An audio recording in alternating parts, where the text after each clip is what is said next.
Ladies and gentlemen, stick around. We've got Ideas by Elliot. Hey folks, you're listening to Ideas by Elliot. And we're here with Ideas by Elliot. Podcast. This is the Ideas by Elliot podcast, brought to you by ReleaseWire, Yike Salon, Trisha Now Law, and Camera Corner Studios, with your host, technology, online marketing, and entrepreneur extraordinaire, Elliot Christensen. This is his chance to take a break and talk in depth with the most interesting people he knows. There are no rules, no censor, no do-overs. It's raw, unscripted, and never edited. This is episode 22, featuring Naresh Rimal. Naresh is a native of Kathmandu, currently on a sabbatical, focusing on environmental studies at UWGB. He's also a strong proponent of the Green Bay Packers. So kick back, enjoy the show, and drop us a rating and review over on iTunes and Stitcher. It really does help others find us.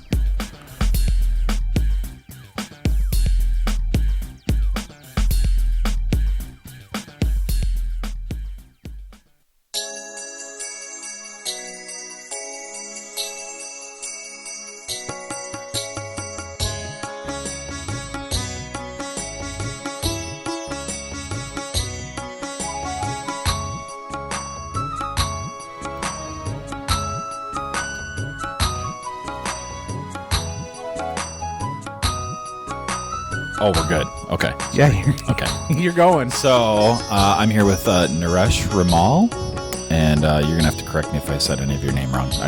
I've been calling you that for years, so and you haven't corrected me. And tell me about that music track that we played. Well, actually, that music track that I sort of worked on it a few years ago, trying to do some devotional songs. It's some more spiritual end of it. And I sort of composed the song and also had a musician work on it, but I had to give him the rhythm. So, and I basically helped him compose it. And so that's my contribution.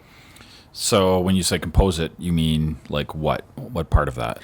Compose both song and the track for it, Okay. Music track for it. Okay. So the rhythm is basically chosen by me, whereas someone else played on it. So. Okay. So and I asked you to send some music that would be sort of representative of Nepal, right?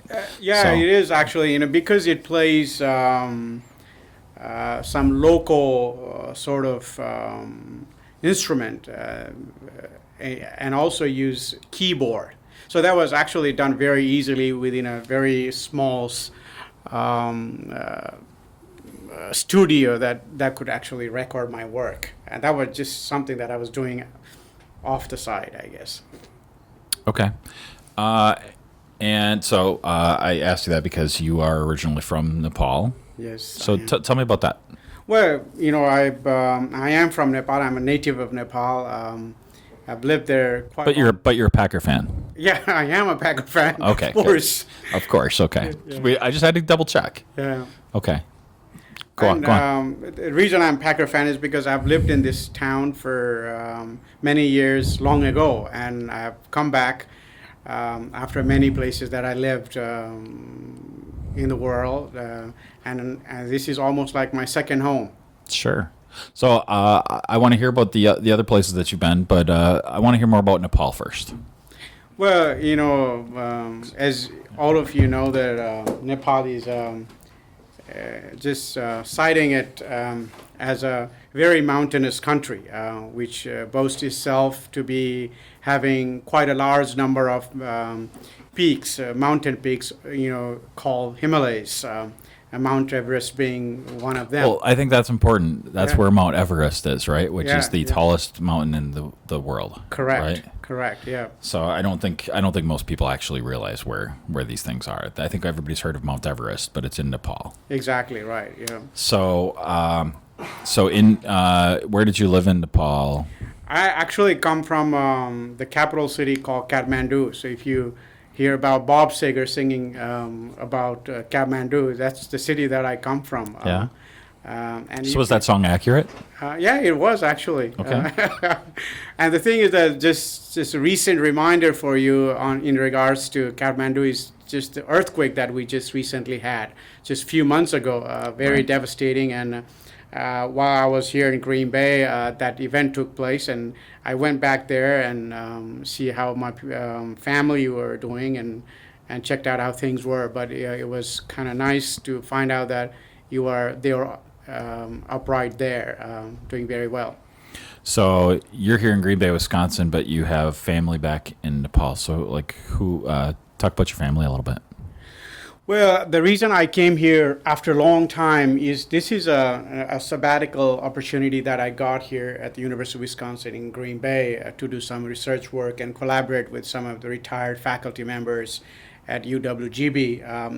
Some of them which I never met before while I was here, but it was kind of very good sort of combination of kind of things that we were able to do when I got here. It was just a coincidence, but it was a very good one. Okay. And some of the things that we really coalesced in ideas is a work that the retired faculty member who I am collaborating, was interested doing 20 years ago, but he never found a real collaborator, so to speak. So when I got here, he was kind of excited, and we're both excited, and we're trying to launch some learning platform through online learning platform where each one of us can play peer, mentor, or facilitator role in order to learn about anything that we propose to learn. Okay. And so you have some kids, right? Yes, I do have two boys. So talk about your boys for a second. Well, I have boys. One is 12 years old, and he's a good cricket player. And he also plays drums. And if you have heard of tabla, the tabla is the South Asian drum that's played with hand and the fingers. Okay. And that's what he plays. He was partially grown up in Australia while I was there for almost 4 years. So he picked up his English there and wanting to learn violin. And when he was trying to learn violin, he was doing pretty well, but I eventually cut off my staying over in Australia and went back to Nepal, so he just sort of lost that momentum. But we didn't have many people learning violin, so I got him to tabla because that's, is still some vibration that he can catch up with music. And what's his name? Amog. Okay. And your other son? Another is Amresh, which is 5 years old, but he's doing pretty good. He misses me, and I do too. Yeah.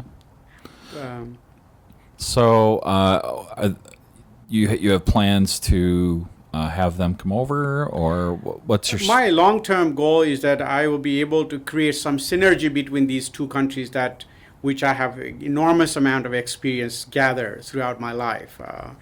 And my life experience. And I think by me having here part of the year and part of the year in Nepal would be tremendously valuable for both of these communities, which I really intend to contribute in my capacity all the way through.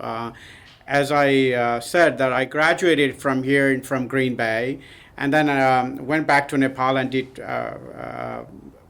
at least about a decade of work in relation to environment and many other social issues that I wanted to work on. And then after I went for my PhD in Australia, in the state of Queensland. I've actually finished that part. I'm just waiting to hear from what happens with my committee. But I think the whole story is that with my experience from Australia here or Nepal or elsewhere, wherever I have been, I think it would be tremendously valuable for communities, especially smaller communities like Green Bay, which in Australian sense they call regional communities, or in Nepalese sense they will call rural communities. But there is a vast difference between these communities, whether it's in Australia or in America, or in Nepal. So how do you actually address some of these issues that just comes again and again, for mostly in part with the economic, social, environmental, or many other issues that always come up in a similar fashion? And I think that's where my thrust is: be able to contribute to the community. So you came to UWGB, and that's and you were going there for environmental science, right? Correct. Okay. Yeah. And so since then, I think there are people here that are probably somewhat familiar with the environmental science program at UWGB. But what have you done since then? Like, where do you think your expertise lies? Well, my expertise lies overall in environment, but while I was here as a student, and obviously that, the kind of experience, kind of knowledge that you have is very limited. But I think based on that theoretical knowledge and some level of experience that I gathered here in the United States, both in Wisconsin and also in Minnesota partly, have actually grown fairly big, because that's the basis on which I actually grew. So environmental, nonetheless, was limited understanding in my head. Now it's actually exploded to a level where I can reach to many levels in trying to address problems, both human level and also in environmental level. I mean, when I was here, I was just basically saying environment, but I was not really looking at that human aspect of it. So now I'm actually really looking at from human aspect. At the same time, also looking at from environmental aspect in issues like climate change, issues like water resources, pollutions, accessibility. Okay. So resources. you said from a human perspective. Are you saying from an economic perspective or a business perspective, or what do you mean when you say? Well, human perspective that I broadly define it as a social problem, social issues, whether it's economic or the sharing of resources. Any resources is dependent on natural resources. How do we go about making decisions that make sense for the people who are trying to make their lives better? So these are the kind of group of people that I'm trying to really understand where these nexus are. What are the synergy that we can create? What are the opportunities we can create for these group of people that we so intensely talk about, not only here in the United States or Australia or in Nepal, but anywhere around the world? Okay, so you used a lot of big words, and I don't do big words very good. So, all right. So you mentioned synergy, and that's one of those words that I think people throw out there, and I think that actually can even mean different things to different people. So I guess what would be an example of a thing that Nepal and the United States could collaborate on? Well, I think one of the things that I can really clearly see is, Nepal is very endowed with its natural resources. One of the things, and also, while you have enormous amount of natural resources, that sometimes natural resources is not only mines and stuff, because whenever we think about natural resources, we think how much we can mine out of and make money, but there are resources. Mines can get exhausted, if we keep on using. But there are resources that inexhaustible resources. That's basically a natural beauty. In itself is a resource. How can we create that beauty as a long-lasting way and opportunity for creating a relationship? That's one fundamental aspect of it. And at the same time... So tourism. Yeah, exactly. Okay. That's a tourism. Okay. And at the same time, America also has enormous potential for tourism, and it does have a lot of tourists come every year. I mean, this is probably the country which has the largest number of national parks and or the sanctuaries or whatever. Right. So I think there is a learning potential is what I'm saying. How do you manage there and how do you manage here? I think these two things, if we can really understand and make it a goal for people who actually make their living and livelihoods, But then also livelihood have a different meaning where in Nepal versus here. I mean, for livelihood here can mean in a urban setting is quite different than what I'm talking about in a rural settings in Nepal. But nonetheless, it's people's living experience and how do they make their living is the most fundamental part. So I think there is a lot of learning opportunities and the sharing of resources. And I was just receiving one call from Nepal just now, and he said, I am coming to this farm. And I'm like, where is that farm? And it just happened the farm is in Janesville, Wisconsin. Oh, wow. Okay. And I'm asking, why are you coming here? He said, I want to import some pheasants that they grow there and have some economic potential for the company out in Janesville. At the same time, a company in Nepal willing to work. And he said, would you be able to call them and see what's up? I'm like, wow. So these are the potentials are there, even in a smaller scale, but for a community as small, it is quite meaningful.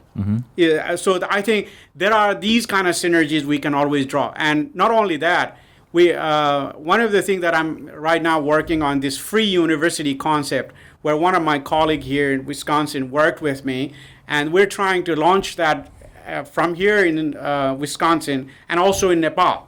So there are learners from America as well as in Nepal and elsewhere, in Australia or so forth, be able to connect in a node where they will be able to discuss common problems and common issues. And maybe even if it is not just a problem solving, it is also about learning about yourself and learning things that you want to learn about.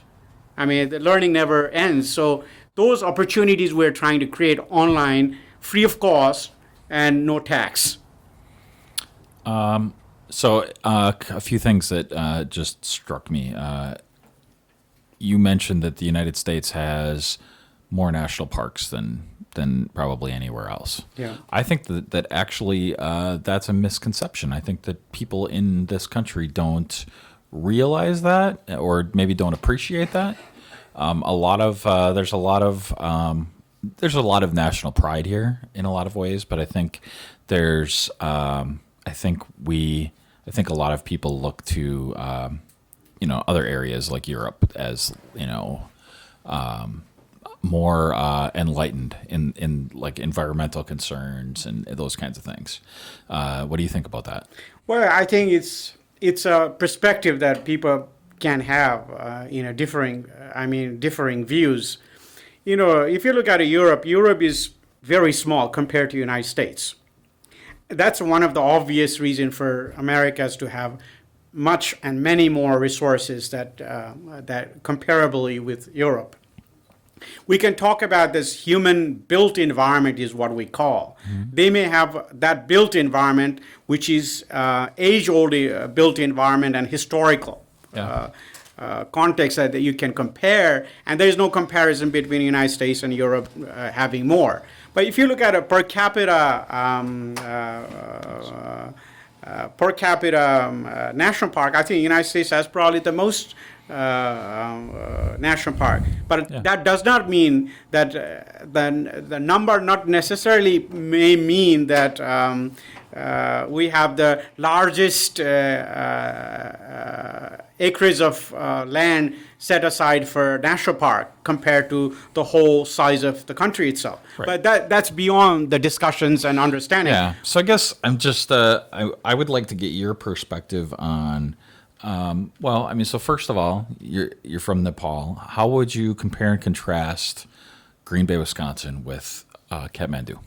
Well, one of the things that I can actually, even though Kathmandu is growing metropolitan city, it has some semblance with the bigger cities of America.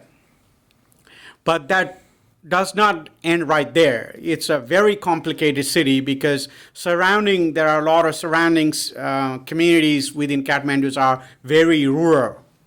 And at the same time, there's the core of Kathmandu is very metropolitanized. So how do you sort of see that interaction between core and the periphery? we had this discussion. I mean, even in academic jargons, these discussions has always been there, for last 50 years. But now, when you look at countries that's trying to develop, such as Nepal, and you look at Kathmandu, is a core almost similar to some of the issues that are always coming up in a bigger cities context in America. There are other issues that makes things even worse or make more complicated and complex. So there are multiple issues. There are rural issues that also needs to be addressed in that particular place. At the same time, urban issues. Whereas in the United States, it's quite delineated.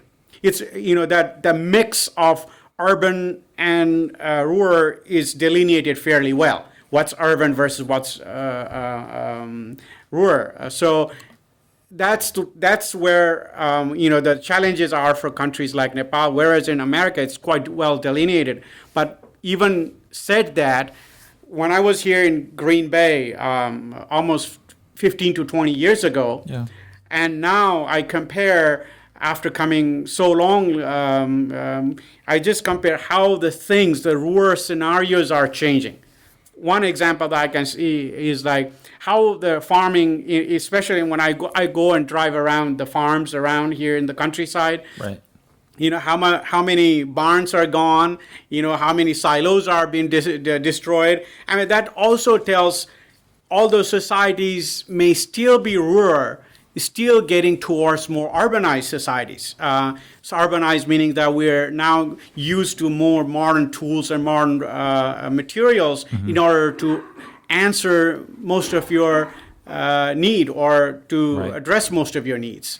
So you're saying like more suburban, right? Yeah, exactly. Okay. Not only suburban. I mean, suburban, it does not really say suburban. I mean, in America, where does suburban define? I mean, so I would say, well, it's still suburb. I mean, if you compare Green Bay, or the outskirt of Green Bay versus outskirt of Milwaukee, I mean, it's a large difference. Absolutely. So, I mean, the suburban is a very malleable concept, of course, yeah. And I guess that's what I'm wondering. Like, so you're saying that Kathmandu has more rural right around it. Like that's, I think people would think that of Green Bay.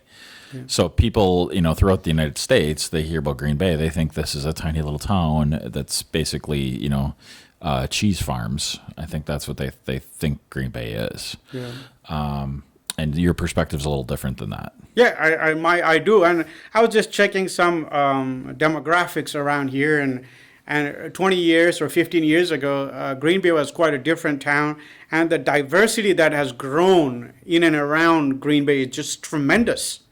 I mean, the diversity has just gone or escalated compared to when I was here. Even the dynamics of the economy has also perhaps changed, and also people have been able to cash into some of those opportunities for local communities and local businesses and so forth. Hope that's the case. I don't know that demographic, but at least from a perspective of the citizen class, it's quite diverse now, is what I see. So more from an environmental perspective, how would you compare Kathmandu to Green Bay or any other city in the United States? Well, I mean, it's a very tough question and a great experience for me to share. It always sort of convolutes me as to what is good or what is bad. I guess I'm not looking for, you don't have to make a judgment call. I'm just like, what are some differences? And I guess here's an example. So the Olympics are going to be in Brazil, I think, right? Yeah. And so I was reading about some of the pollution concerns they have there, and how the Olympics is, sort of temporarily making certain things worse, and there's sort of a catalyst there to make certain things better, though, too. But like, where are things now from like an environmental perspective, or from whatever? I mean, you can add on to that too, but also what things are changing. So I guess I'm curious about that. Well, I think what are the good things and what are the bad things? It's always kind of thing. If you look at a perspective of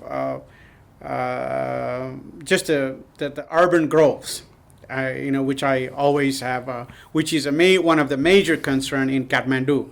The urban growth and its concerns. Concerns are lack of management on urban growth, roads or other related infrastructures development and so forth. Whereas in Green Bay, that's not a concern. So, for last 15 years ago, you have a similar kind of infrastructure. It's not a major infrastructure change or not a major population growth or the high rise being built or so forth. But that's the case in Nepal. It's just enormously challenging, at the same time it's growing very fast. So are people that live in the urban area, are they wealthier? Are they not wealthier? If you look at even living in urban properties are skyrocketing in price. Okay. Especially in Kathmandu. So it's rapidly growing? Rapidly growing. Okay. It's just day and night. I guess I'm trying to get to the core of most people that are listening to this, they're never going to go to Kathmandu. Or maybe you'll convince them they should go. Sure. But I'd like to just paint a picture for them as to, what life is like there. And especially like coming from your perspective of, everything overall, but also environmentally. So like what mistakes do you think are being made there? What mistakes do you think we're making here? What can we learn from them? What can they learn from us? Well, I think one of the things that we can learn from is like how small city manages and generates its pride, especially in relation to Green Bay, Wisconsin. I think that's one thing that we clearly need to understand in Nepal. Not only I'm saying for Kathmandu, issues that looms around Kathmandu, but overall that's the issue that we need to learn in Nepal. The small city pride. And I think small city pride also means that will retain some of the talents within that particular environment. So when you say small city pride, like what do you mean by that, though? Well, small city pride is that, I'm from Green Bay. Don't you have a pride on that? So I think that Green Bay is unique among probably the whole planet in being so well known and having so much pride. Yeah. That maybe that is something that everybody can learn. I don't know, but I think it's hard to replicate that. That's just something that we have here that I don't know that you can. I don't know. But like I said, I think but how does that grow? I think there's some sense to learn from it. What I'm saying, it may require more than just gleaning from outside, but it perhaps need furthermore to get into to learn that. But I think by and large, there are always even smaller cities within smaller cities. You have a smaller old cities here in Wisconsin or outskirt of Green Bay too. They have their pride. Why would they commute to Green Bay, sort of small city? Why can't they just come here and buy a property and stay here? But they tend to drive at least 20, 30, 40 miles and go back and come back for and work. So that's a pride in itself. That's a whole community within surroundings have that pride, which is what I'm really amused by. When I went to a small community like in Algoma or Kiwani, I went there and I went one of the museum and how much pride that these guys carry. The people that I talked to, these curators and so forth, that they were there, I was just really amused. I think these are the kind of things that we can learn. How to instill that character of pride within coming so generation. Do you think that, I don't know, I'm just speculating because I guess I never thought about it like that before. Yeah. So do you think that we have, is it an entrepreneurial thing? Is it a capitalism thing? Is it a commercialization thing that we're like we want to share our enthusiasm because we want you to buy our stuff? Is that where the core is? Like, where do you think that comes from? Well, I think it's. 'Cause I don't think it's just that, but I would like to hear what you. Well, it's not always very easy to tease things out and tell this is what it is. But I think it's a part of that new generation wanting to know. I mean, it's curiosity is the thing it just boggles me. Why did I come to America to begin with? I don't know. Why did you? Yeah, I mean that's the thing. You should answer that. Why did you? Why did you come here? It's a curiosity, and I always like American system of education. Yeah. And not rigid, and quite there's a freedom in education. If you need to educate yourself, you need to live with that educational freedom. Is what I'm talking about. So actually, So let's shift gears because I'm kind of curious how did you make that decision to come here? Well, I was kind of infatuated with America, and even when I was a child. Yeah. And English language was in which I had a infatuation, because of my parents speaking English and my uncles and so forth, and I always, wow, what is that? I need to learn that, Really? So so I started learning, and my uncle used to always say, just keep on reading the books even if you don't understand. I'm like, what? But I continued on it, and that's what the infatuation just impregnated in my mind, and I just wanted to materialize that. And in order to materialize that, I didn't like the English system of education. It's just too rigid. And I think coming from a very mediocre background, so to speak, I'm not like a smartest of the bunch. What do you mean by that? The English system is too rigid? British system. Okay. Very rigid. You have to start doing things very early on and graduate and so forth. Okay. But I want that, flexibility and freedom in education. So are things more like that in Nepal? No, it's not. That's the reason that I didn't want to continue there, and I came here as an undergraduate student way back when. Okay. Yeah. And how'd you pay for that? Well, that was some scholarship paid from my dad's pocket. Okay. And some was paid by the university here because of I think back then they used to have some diversity scholarship here at the university. Okay. Which also paid part of it, and most of it also was my dad's pocket. Okay. Wow. Yeah. So all right. So I kind of want to go back to the to Nepal and the Himalayas and Mount Everest and all that, but we should do a little sponsor spot. Yeah. So we want to do this. Sure. Sleepyhead. I am enthralled with this. This is great. I'm just having a side conversation because it's late. Right. My cell. It's nearing midnight. The witching hour. Is it? Yeah. So maybe in Nepal it's nearing midnight. I'm trying to think what the time is. I don't even know what time it is there. Yeah. So we are here at Camera Corner Studios, and I'm going to just turn it over to Nick to talk about his awesome brochure. That all kinds of stuff, which you should see on Facebook by now because it's a couple weeks since I said this, right? Oh, right. I mean, delayed release, whatnot. Maybe next week. I don't know. Oh, well, then I'll get on Facebook real fast and start posting. But yeah, we have our official packages now made up. So we have our DIY package, starting at $65 an hour. This is a real affordable way to get your business out there, or even if you just have a creative project that you want to work on. We've shot some short film scenes. We've shot some marketing videos. We've done some live broadcasting.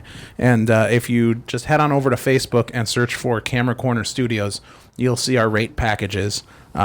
Or if you want to customize something, feel free to give me a call at 920-272-0148. Awesome. And we did the ultimate talk show package for the political episode. I almost put ultimate in there. Really? And then I'm like, well, I could do more. I could put up a 15-foot projection screen backdrop behind you. There was too much. I was intimidated. Yeah, I mean, technically speaking, I've got more stuff, but not much. Yeah. It was great. We had you had at least 3 cameras. Yeah, there were 4 cameras in the room, and then it didn't work the greatest, but I had the wireless iPad camera thing. Right. Well, to give it a little tour and stuff. Yeah. Yeah, that was a first time use for me. That was kind of cool. Yeah, that was amazing. But Yeah, and then we're investing in some software that'll let me tap into the security cameras that we have in there too and use those as camera inputs. That's a bad idea. Why? Because I do all sorts of things here that I shouldn't do. Well, I'm only when you're doing a show. I mean, I could have killed one of the camera angles and shown the overhead to show all the technology, right? Right. No, I'm just kidding. And actually, I should pull up that idea. date and get a still frame because that probably looked pretty cool. That overhead security camera. See, great idea. I might go look for that. Yeah. All right. So, I want to hear about what growing up next to Mount Everest is like. Oh, going up to the next to the Mount Everest? Yeah, like living near that. Like, what's that like? People come from all over the world. Yes, right? Of course. So it's like we get people here, we get tourists in Green Bay, right? Yeah. But I mean, that's a little different. I think the scale is probably different. I don't know how many. Like, tell me about that. Well, Mount Everest attracts, or at least from the name of Mount Everest, attracts a lot of tourists from around the world coming to Nepal, but probably 50 or 60% ends up not going to Mount Everest. Right. For particularly two reasons. One is that, either you are not ready to trek for a few days, you just don't want to go there. Or else, if you think that you're going to get stuck up because the fog is going to surround you when you get there and not able to fly back because there's only very small helicopters or those kind of flying things that go there. And then people just get, there are certain situations where people get stuck up because for fog that just so dense, you can't get the airplanes to get there. So some people say, well, I don't want to go. They get too scared or, not acclimatize themselves in a higher altitude. That's one thing. And another thing is that, and they just take, they have this plane rides they can take to see the whole mountain range in about 45 minutes of ride over the aeroplane that you'll be able to see the Mount Everest. So why go there, So just 80% of people ends up taking that 45 minutes of plane ride seeing the Mount Everest. So I think for some people who don't have the time and the luxury or the money whatsoever, they just do that. But another thing is that it's a great opportunity to,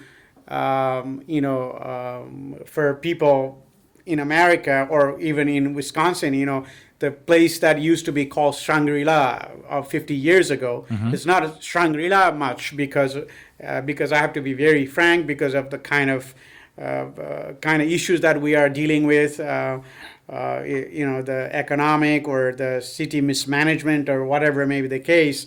That's not the case. But having said that, the moment that you get out of the city, that you feel much better because people are very welcoming, and the diversity of ethnic communities are just so much that they're always welcoming for tourists. I think by and large, I think Nepal is probably most tourist loving country in the world.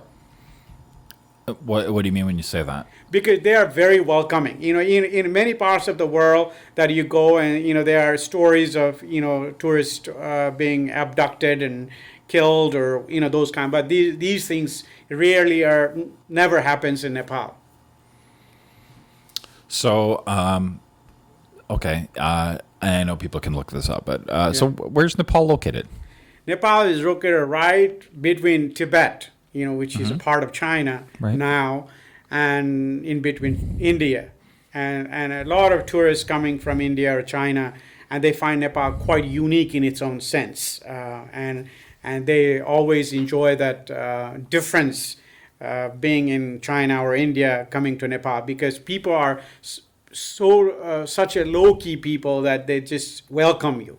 It's just easygoing lifestyle for people that they welcome you and make part of their life. So in the last 20 years, I guess, India and China they've made huge economic progress, right?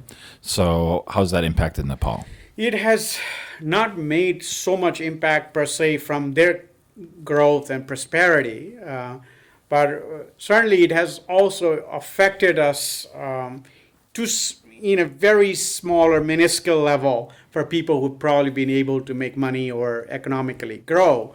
But what I would say, we would have probably gotten more environmental concerns from their growth being sucked up in Nepal, and our receding glaciers and so forth is our concern.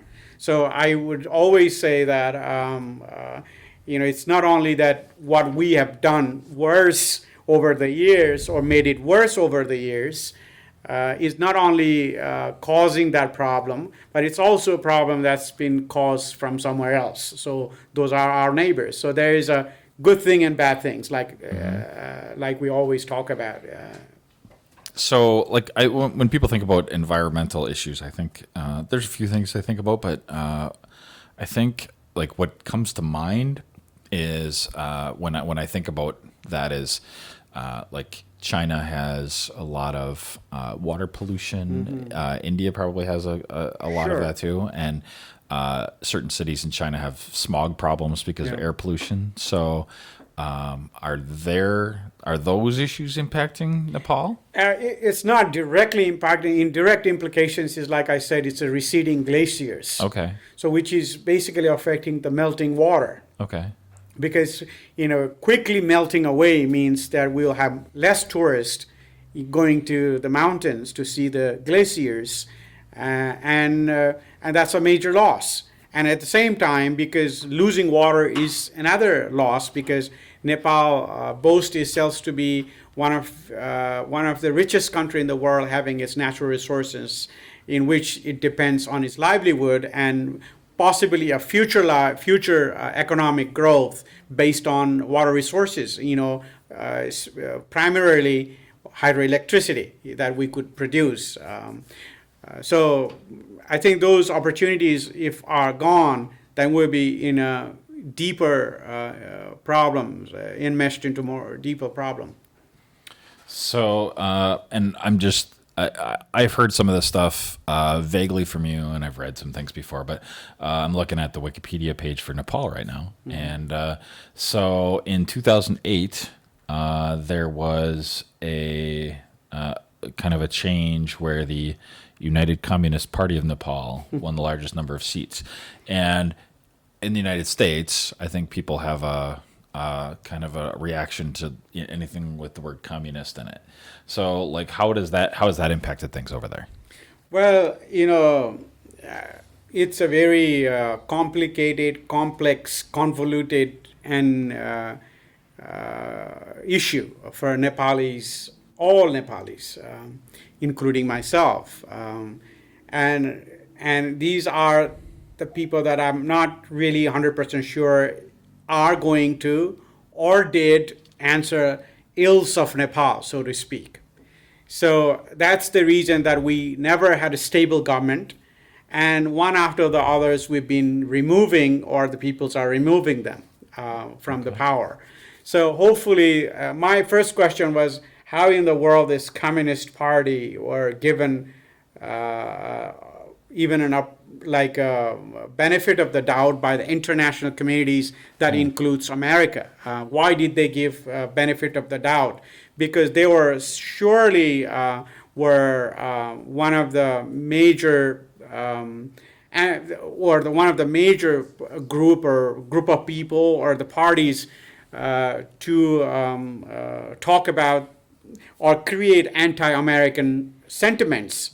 And why did America later on supported its agenda or coming in power?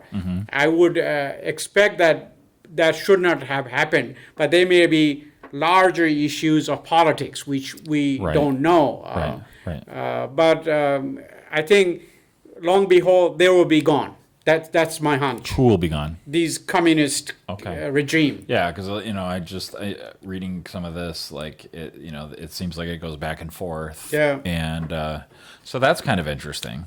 Yeah. And it seems a little bit at odds, because when we think about Soviet communism, they pretty much abolished religion in the Soviet Union, right? And then when I see when I'm looking at at Nepal, it's a very religious, spiritual kind of place, right? Yeah. So a lot of Hindu and a lot of Buddhism. Yeah. So any thoughts on that stuff? Well, I think one of the things that communists did was to destroy and make it more vulnerable, that cohesiveness within societies that's based on spiritual values that was upheld by the people. And continuously these communists would indoctrinate the people. And as you say, the people are, lay people, they won't have idea what communism all entails. So I think it's just following them with all their, one thing is a forced indoctrination, and another thing is that just attracting them with the slogans that they could hardly do anything about. And it was just a popular slogans, that's what people bought into. And I think when people saw that there's nothing happening even after their rule, then people would just abandon it. And I think that it's just a matter of time. I think people are abandoning now already, and they're also commenting and having issues with these parties that they were not the kind of people that they thought they were initially, to solve the ills of the peoples and poverty and so forth. So I am really positive, despite the political condition that Nepal is in now. I think we will get it over with soon, because people at large will decide at the end what needs to happen, even it may take a revolution. And I know sometimes this stuff isn't completely 100% accurate, but so there was a new constitution this past September. Yeah, that's correct. And it doesn't go into a lot of detail right here.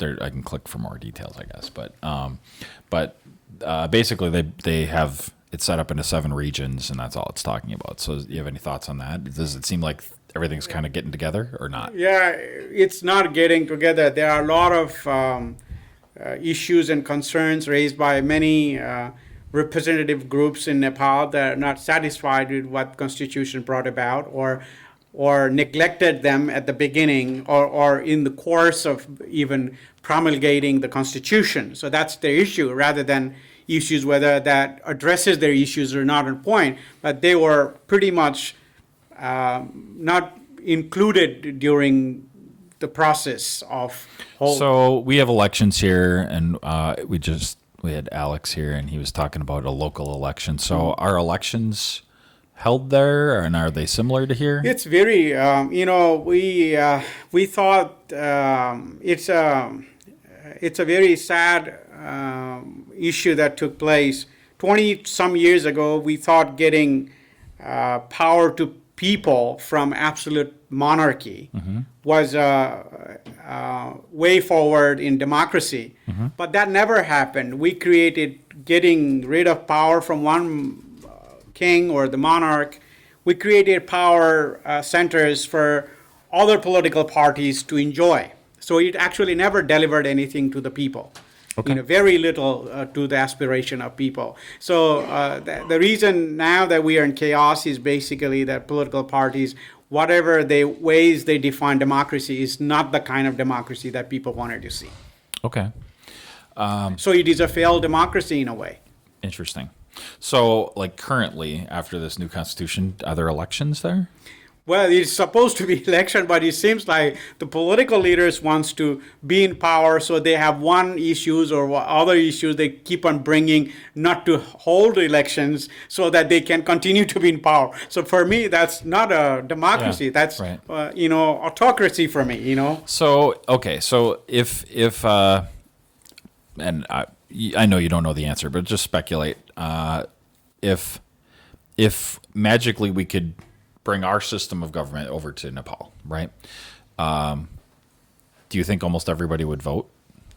Well, I think that will not work either. But there is a high rise of sentiments between whether the China or India has a lot of dilly-dallying in Nepalese politics. That's already there. Yeah. And of course, being a small country and in between China and India, Nepal has this enormous sort of leverage to play China or India card vis-a-vis each other. So and be able to also maintain its sovereign status. And it has become a very small country, country that's just about size of Iowa or Wisconsin. Okay. Nepal is about the size of Iowa, and just a little smaller than state of Wisconsin. Geographically.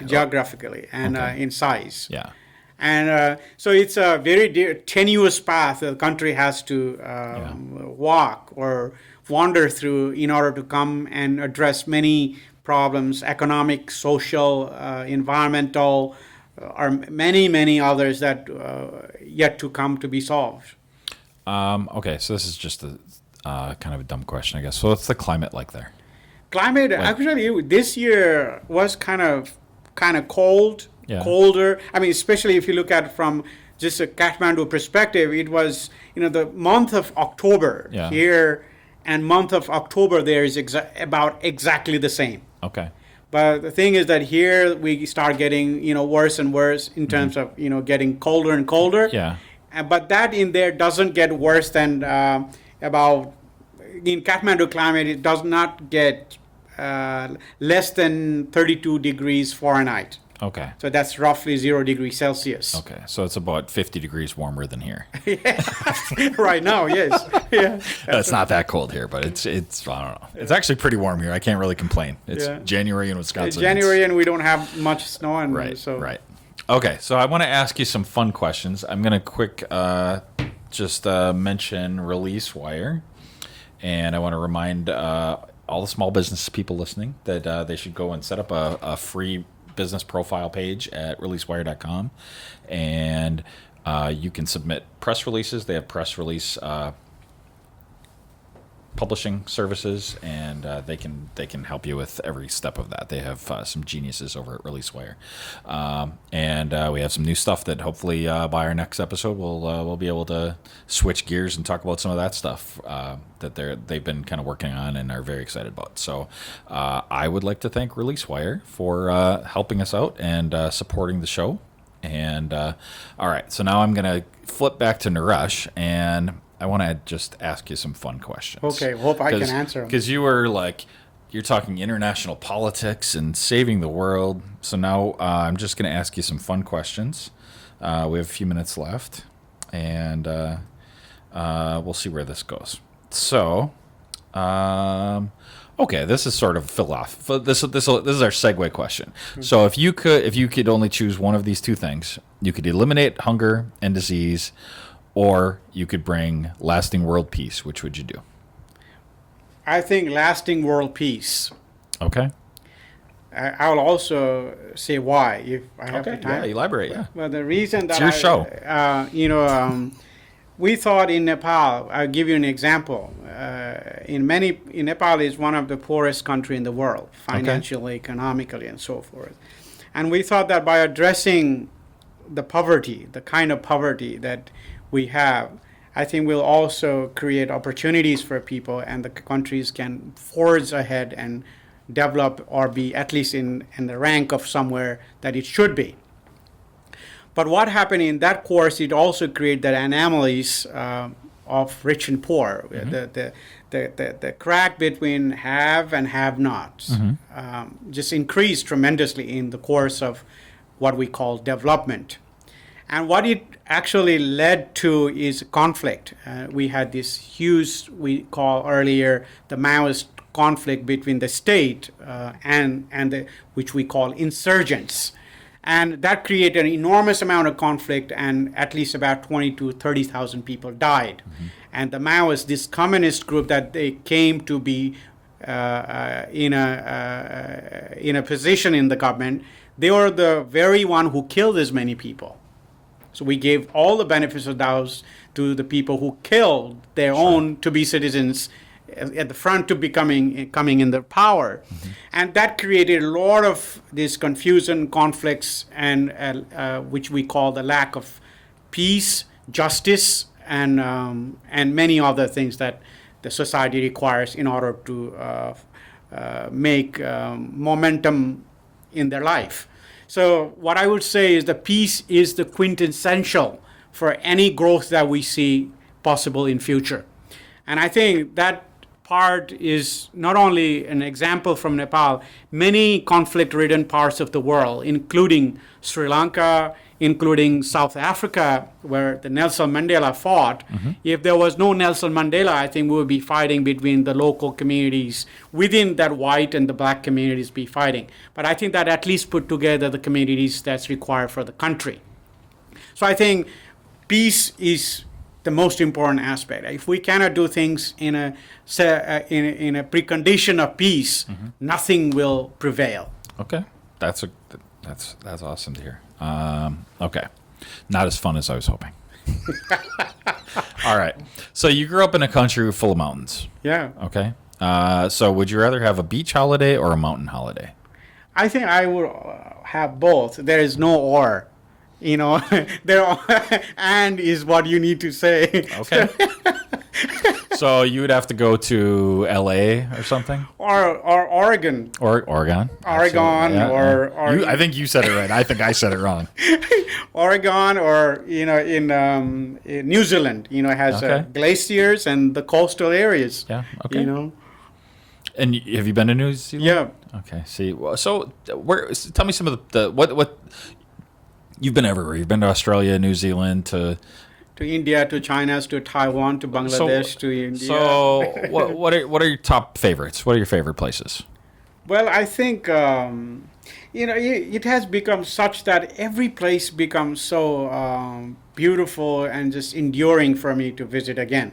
and it's just like you always the primary thing that attracts me is the people. So that where you have the most friends is where you tend to like it the most. Sure. Okay. And I think I came to visit you knocking your door after almost 15 years. So that must be a surprise. But that was not a surprise for me because you always remain in contact and we always remain in contact. So I think even coming to Green Bay, why Green Bay? Because it's a place that I really liked. Cool. Okay. See, you have good answers. So,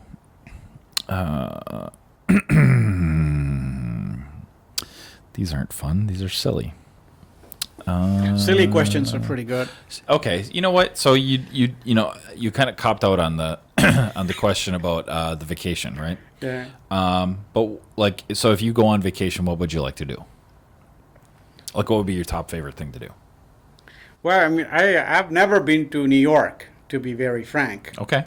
And I always really intimidated by the big buildings that I see in pictures of New York. And I think I would be I really like this classy time, especially one that cafes, restaurants around. That's one thing. One type, New Yorky type kind of thing, or Chicago type of thing. Another thing I really like the natural setting. Just the periphery of Lake Michigan is pretty good. I mean, be able to see that the water body itself, whether in Door County or Sturgeon Bay, it's just really magnificent. And there are many places in the States that I would like to go, and I'm really planning to be going to Alaska next year, see what happens. Okay. Little different question. Who's your hero and why? There are many heroes, actually, but you cannot undermine one for the other. But if you're looking at it from people that universally known, I think what I will call some of these people would be Nelson Mandela. Okay. Is my philosopher and a hero in one sense. Sure. And to the same rank, I think Abraham Lincoln is another one. Okay. These are just real heroes.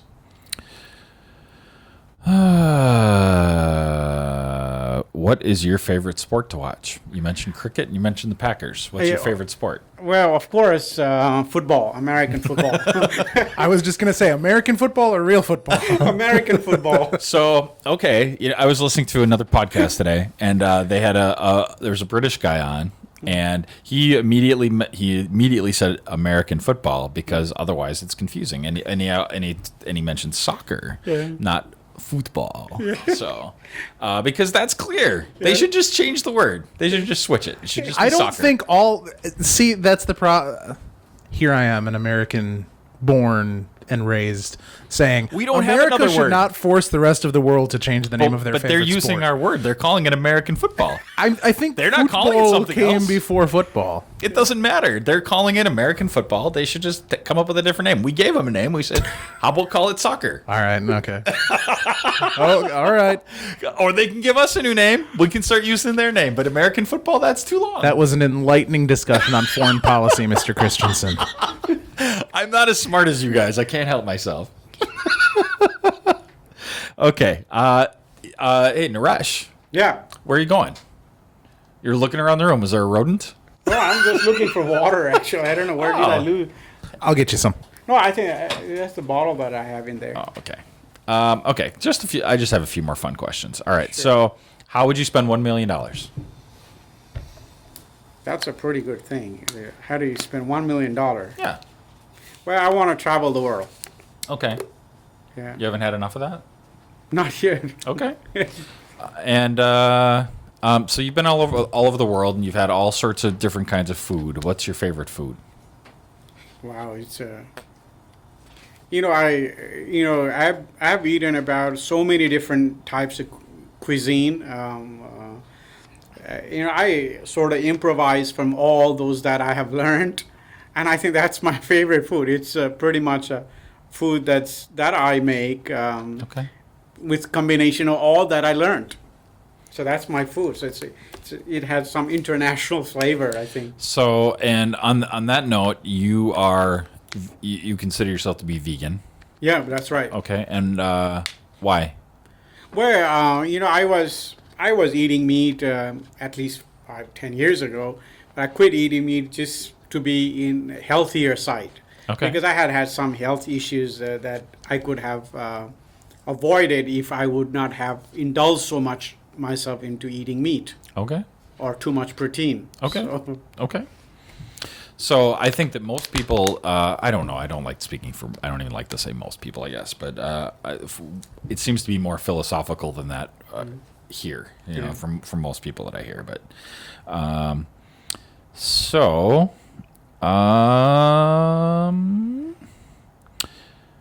would you rather be invisible or be able to read minds? be able to read minds. Why? Because it's really easy to solve problems. Because we're living in a problem. What next is the only question we have. If we can read the minds, and I think we'll be the first one. Or if I'm the only one to be able to read minds, then there won't be a Bill Gates. There would just be Naresh? Yeah, that's right. All right, and okay. So tell me about your name. Are you named after anybody else, or? Actually, Naresh means king of human beings. Oh well, that's setting the bar low. You never told me that before. That's what it means. But anybody is king of themselves. I guess. So everyone is Naresh in a way. That just reminds me of that Seinfeld episode. King of the castle. That's right. And what about your last name? It's just I don't know where it comes from, but I think it's Rimal is my last name, and that Rima is a village, a very remote village, still today in Nepal, that exists in a western part of Nepal, which you have to walk at least 9 days to get there, is what I heard. That's where my ancestors came from. Wow. We have a genealogy that traces back to at least 80 generation, I think. Wow. So you have like a genealogy tree? Yeah. Wow, that's pretty crazy. Yeah. Yeah. I think we have like maybe 4 or 5 generations. Yeah. And then it gets fuzzy. So what would you like to be known for? Well, I actually, I want to be, I really want to be best author of a book or Okay. of books. Okay. That's my, How many books have you written?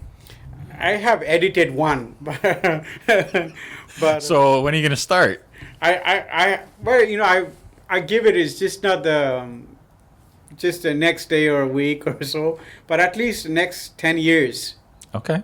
is what I've given my time, be able to write a book. And so looking the other way, what do you consider your greatest achievement? Wow, I think my greatest achievement is that co-evolving myself and understanding my, my worldview, changing worldview that I had from 20 years ago to now. I think I have metamorphosed myself to a different me. So how so though?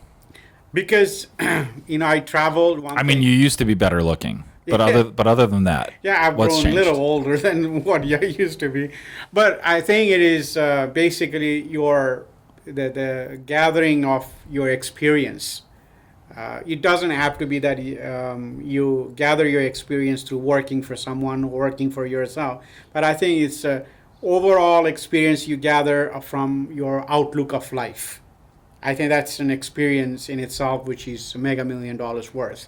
And I think, and then also building that perspective from a very hinterland of the remotest part of Nepal to the most advanced part of the country or the place or the people's mind.